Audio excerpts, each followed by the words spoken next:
welcome to The Explainer. Today, we're going to talk about a way to look at weight loss that's actually sustainable. And look, this is not another crazy restrictive diet. Nope. Think of it more like a simple daily framework, a rhythm you can get into that works with your body, not against it. So let's just start with this question, right? What if getting to a healthy weight wasn't this constant, draining battle? You know the feeling. What if it was just a daily rhythm, a flow? That's the big idea we're going to unpack today by kind of walking through a day in the life of this whole approach. Okay, so section 1, first things first. We got to start with the foundation, right? And for this plan, that foundation is all about rethinking what's on your plate. And you're gonna love how simple this is. Seriously. For every single meal you eat, there are just 2 steps. Step 1, start with vegetables. Like, fill a good chunk of your plate with them first. Then, and only then, do you move on to step 2, which is adding your protein and your healthy fats. That sequence, that's the magic key right there. It helps you feel full and make sure you're loading up on nutrients right from the get-go. Now, to make that rule really work, you've got these 3 essential habits that back it up. First up, please don't skip breakfast. It really does get your engine running for the day. Second, and this one is huge, learn to eat only when you are genuinely hungry, not just because the clock says it's lunchtime. And third, just slow down. Chew your food. I mean, really chew it. It gives your brain a chance to catch up with your stomach and say, hey, we're good, we're full. It's such a powerful tool against overeating. All right, so we've talked about what to put on your plate, but what you leave off is just as important. The 2 biggest culprits to avoid, simple sugars and refined flour. You might know it as maida. And look, this isn't just about ditching the obvious stuff like sodas and cookies. We're also talking about fruit juices, which are basically just liquid sugar without any of the good fiber, and even being careful with natural sugars like jaggery. It all adds up. Okay, meal's done, but the work isn't over. The rhythm keeps going because what you do right after you eat can make a massive difference. This brings us to section 2, how to power through your day. So these are what we'll call your post-meal power moves. They're so simple, but incredibly effective. First, just a quick 5 to 15-minute walk after you eat. This helps your body put all that glucose from your food to work right away. And hey, if you're stuck at your desk, no problem. Try seated soleus push-ups. It sounds fancy, but it's really just doing little calf raises while you're sitting down. This tiny movement activates a muscle in your calf that is an absolute rock star at helping to regulate your blood sugar. All right, let's fast forward. We're moving to the end of the day, which, believe it or not, is just as crucial for setting you up for success tomorrow. Welcome to section 3, how to master your evening routine. Listen, this one rule right here can be an absolute game changer.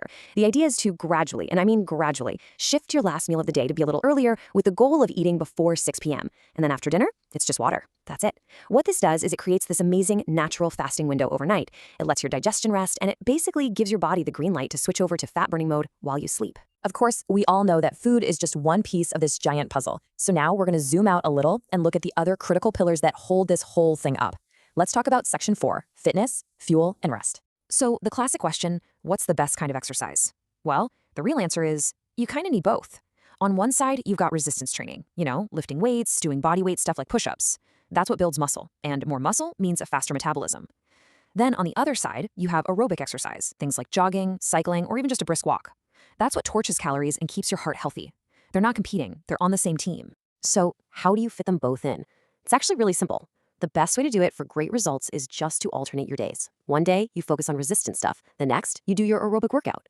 This gives your muscles time to recover and grow, and it creates this amazing, well-rounded fitness plan that you can actually stick with without getting burned out. Now this next number, it looks so simple on the screen, but do not, and I mean do not, underestimate its power. 7 to 8 hours of sleep a night. This is not a nice to have, it's not a luxury, it is an absolutely non-negotiable part of this plan. See, when you're sleep deprived, it messes up the hormones that control hunger, which can completely undo all of your hard work. Seriously.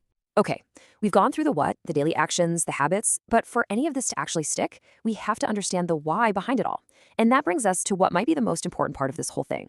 Section 5, the mindset for success. So underneath every single thing we've talked about today, the food, the walking, the sleep, there's one simple scientific principle. Weight loss only happens when you are in a calorie deficit. That's it. It's not magic. It just means you're using a little more energy than you're taking in.